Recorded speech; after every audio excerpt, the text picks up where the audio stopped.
Dia 44, direcció Japó, en transport públic.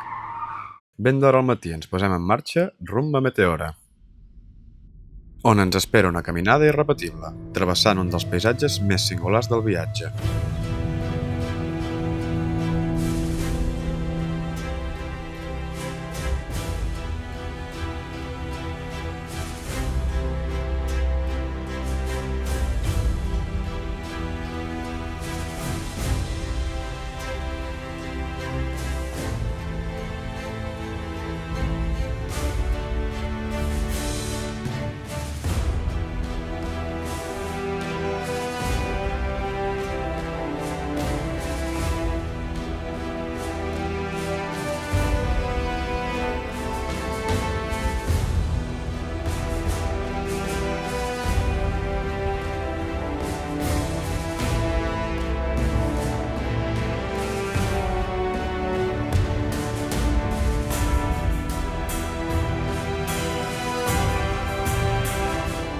Com podeu veure, estem a un lloc que ni el mateix Tolkien hauria somiat. Creieu-nos quan us diem que aquest no és l'únic indret on hem sentit aquesta màgia.